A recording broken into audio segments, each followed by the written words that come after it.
Friends, welcome to Fezuskitchen. ഇന്ന് ഞാൻ വന്നിട്ടുള്ളത് മടക്കിൻ്റെ റെസിപ്പിയുമായിട്ടാണ്. മടക്ക്, ഖാജ എന്നൊക്കെ പറയുന്ന അതേ സംഭവം തന്നെ. അപ്പോൾ നമുക്കിത് ഷോപ്പിൽ നിന്നൊക്കെ കിട്ടുന്ന അതുപോലെ തന്നെ വീട്ടിലും സിമ്പിളായി റെഡിയാക്കി എടുക്കാം. ഇതിനു വേണ്ടി ഞാനൊരു 1.5 കപ്പ് മൈദ എടുത്തിട്ടുണ്ട്. ഇതിലോട്ടൊരു 1/4 ടീസ്പൂണോളം കളറ് ചേർക്കാം, യെല്ലോ ഫുഡ് കളറ്, നല്ലൊരു കളറിന് വേണ്ടിയിട്ട്. പിന്നെ ഒരല്പം ഉപ്പ്, ഒരു 1/4 ടീസ്പൂണൊക്കെ ഉപ്പ് ചേർത്താൽ മതി. പിന്നെ 1 ടേബിൾ സ്പൂൺ പഞ്ചസാര കൂടി ചേർത്തിട്ട് നമുക്കിത് നന്നായി ഒന്ന് മിക്സ് ചെയ്തെടുക്കണം. 1 ടേബിൾ സ്പൂൺ ഓയിൽ കൂടി ചേർക്കാം. ഇതിലേക്കിനി ആവശ്യത്തിന് വെള്ളവും കൂടി ചേർത്ത് ചപ്പാത്തി പരുവത്തിലൊന്ന് കുഴച്ചെടുക്കണം. അപ്പോൾ നമുക്ക് കൈ വെച്ചിട്ട് തന്നെ കുഴച്ചെടുക്കാം. ഇതിലേക്ക് ചേർത്തിട്ടുള്ള കളറിന് പകരം മഞ്ഞൾപ്പൊടി വേണമെങ്കിൽ യൂസ് ചെയ്യാം. പക്ഷേ അപ്പോൾ നല്ല കളറ് കിട്ടില്ല കേട്ടോ. നമ്മളിത് ഫ്രൈ ചെയ്തെടുക്കുന്ന സമയത്ത് നല്ല കളറ് കിട്ടണമെങ്കിൽ ഇതുപോലെ ഫുഡ് കളർ തന്നെ ചേർക്കണം. അപ്പോൾ അതെ, ഇത് നന്നായി കുഴച്ചെടുത്തിട്ടുണ്ട്. ഇനി ഇത് അടച്ചു വെച്ച് ഒരു അരമണിക്കൂറെങ്കിലും മാറ്റി വെക്കാം. അതിനുശേഷമാണ് നമ്മൾ മടക്ക് റെഡിയാക്കി എടുക്കുന്നത്. അരമണിക്കൂറിന് ശേഷം ഇത് റെഡിയാക്കുന്ന മുമ്പേ നമുക്കിതിലോട്ടുള്ളൊരു പേസ്റ്റ് റെഡിയാക്കണം. അതിനായി ഒരു 1/4 കപ്പ് മൈദ എടുത്തിട്ടുണ്ട്, പിന്നെ കുറച്ച് ഓയിലും. അപ്പോൾ നമുക്ക് ഈ മൈദയിലോട്ട് ഓയിൽ ഒഴിച്ച് മിക്സ് ചെയ്യാം. ആദ്യം 2 ടേബിൾ സ്പൂൺ ഓയിൽ ഒഴിച്ചിട്ടൊന്ന് മിക്സ് ചെയ്ത് നോക്കാം. വേണമെങ്കിൽ വീണ്ടും ഓയിൽ ചേർത്താൽ മതി. ഒരു 4 ടേബിൾ സ്പൂൺ ഓയിലൊക്കെ വേണ്ടി വരും.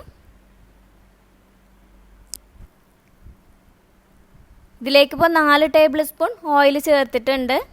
അപ്പോൾ ഇത്ര മതി, ഇത് കറക്റ്റാണ്. അപ്പോൾ ഇനി നമുക്ക് നേരത്തെ മാറ്റി വെച്ചിട്ടുള്ള മാവ് എടുക്കാം. ഇതൊന്ന് പരത്തി എടുക്കണം. അപ്പോൾ അതിന് മുമ്പായിട്ട് ഈ കൗണ്ടർ ടോപ്പിൽ കുറച്ച് ഓയിലൊന്ന് ബ്രഷ് ചെയ്ത് കൊടുക്കുന്നുണ്ട്. നമ്മൾ പരത്തി എടുക്കുമ്പോൾ അത് ഈ കൗണ്ടർ ടോപ്പിൽ ഒട്ടിപ്പിടിക്കാതിരിക്കാൻ വേണ്ടിയിട്ടാണ് ഓയിൽ ഇതുപോലെ ബ്രഷ് ചെയ്ത് കൊടുക്കുന്നത്. അതുപോലെ ഈ റോളറിലും കുറച്ച് ഓയിലാക്കി കൊടുക്കുന്നുണ്ട്.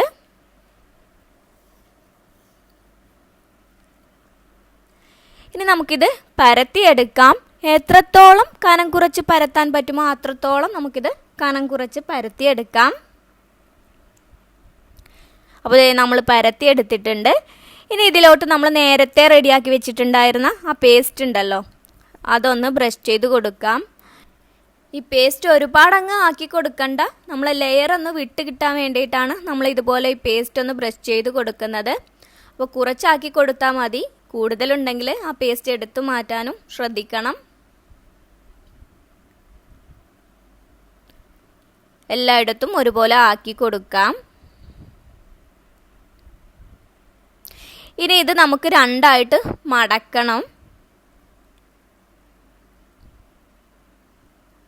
ഇതുപോലെ രണ്ടാക്കി മടക്കിയ ശേഷം ഇതിന് മുകളിലും നമുക്ക് ആ പേസ്റ്റ് ഒന്ന് ബ്രഷ് ചെയ്ത് കൊടുക്കാം.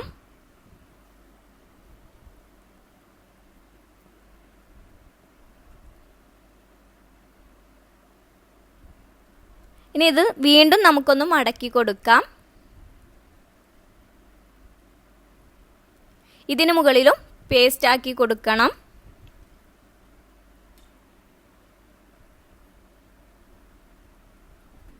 ഇനി ഒന്നുകൂടെ ഒന്ന് മടക്കി കൊടുക്കാം.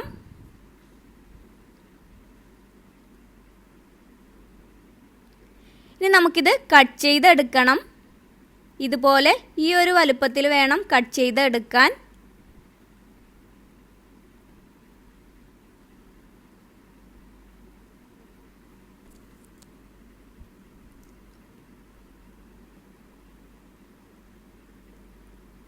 ഇനി നമുക്ക് ഓരോന്നും എടുത്ത് പരത്തിയെടുക്കണം.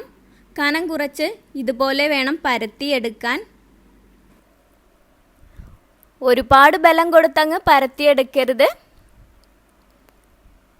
ഇതുപോലെ ഓരോന്നും നമുക്ക് പരത്തിയെടുക്കാം.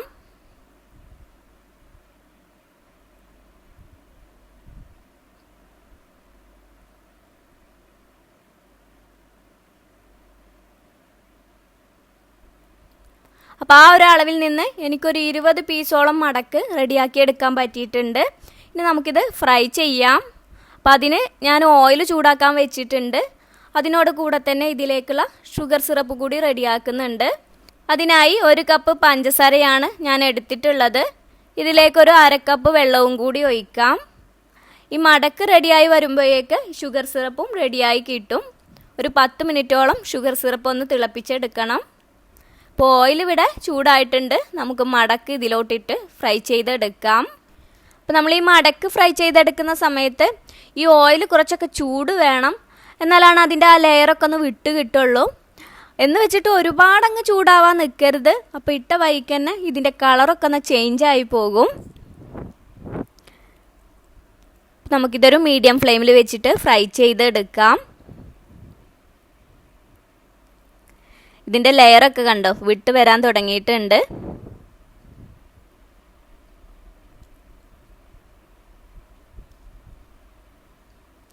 രണ്ട് സൈഡും നമുക്ക് ഇതൊന്ന് ക്രിസ്പി ആവണ വരെ ഒന്ന് ഫ്രൈ ചെയ്തെടുക്കാം. ഇതിപ്പോൾ ഇവിടെ ഫ്രൈ ആയി കിട്ടിയിട്ടുണ്ട്.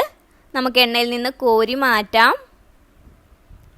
ആ ഷുഗർ സിറപ്പ് ലോ ഫ്ലെയിമിൽ വെച്ചിട്ട് വേണം 10 മിനിറ്റോളം തിളപ്പിച്ചെടുക്കാൻ. ഫ്ലെയിം കൂട്ടി വെക്കരുത്, അപ്പോൾ അത് പെട്ടെന്ന് കട്ടിയായി പോകും.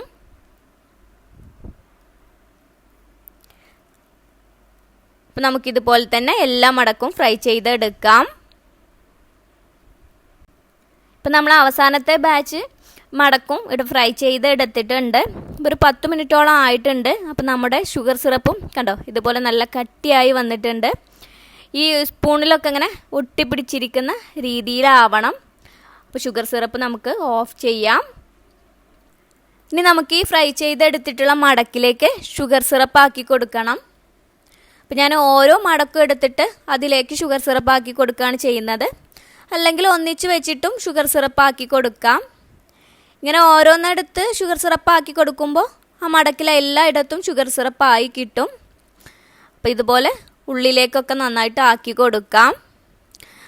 ശ്രദ്ധിച്ചാക്കി കൊടുക്കണം. നല്ല ചൂടുള്ള ഷുഗർ സിറപ്പാണ്, കയ്യിലൊന്നും ആവാതെ ശ്രദ്ധിക്കുക. പിന്നെ ഷുഗർ സിറപ്പൊക്കെ നിങ്ങൾക്ക് അധികം മധുരം വേണമെന്നുണ്ടെങ്കിൽ കുറച്ചധികം ഷുഗർ സിറപ്പ് ആക്കി കൊടുക്കാം.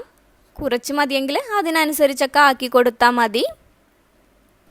അങ്ങനെ നമ്മൾ ഷുഗർ സിറപ്പൊക്കെ ആക്കിയ ശേഷം ഇതൊരു 15 മിനിറ്റെങ്കിലും മാറ്റി വെക്കണം, ആ ഷുഗർ സിറപ്പ് ഒന്ന് ഡ്രൈ ആയി കിട്ടാൻ വേണ്ടി.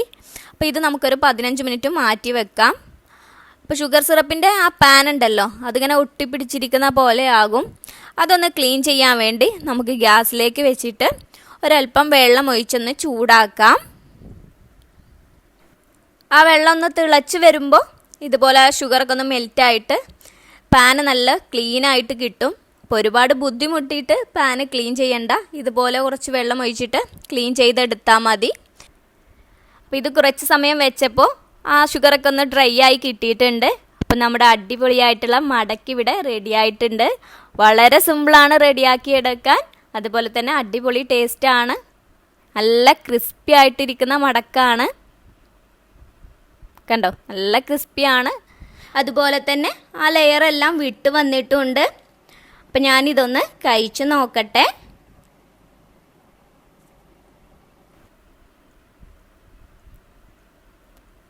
അടിപൊളി ടേസ്റ്റാണ്. അപ്പോൾ എല്ലാവരും ട്രൈ ചെയ്തിട്ട് അഭിപ്രായങ്ങൾ പറയാൻ മറക്കരുത്. നിങ്ങൾക്ക് എൻ്റെ വീഡിയോ ഇഷ്ടമായെങ്കിൽ ലൈക്ക് ചെയ്യാനും ഷെയർ ചെയ്യാനും, അതുപോലെ എൻ്റെ ചാനൽ ഇതുവരെ സബ്സ്ക്രൈബ് ചെയ്യാത്തവരാണെങ്കിൽ സബ്സ്ക്രൈബ് ചെയ്യാനൊന്നും മറക്കരുത്. അപ്പോൾ നമുക്ക് അടുത്തൊരു അടിപൊളി വീഡിയോയുമായി വീണ്ടും കാണാം. Thank you.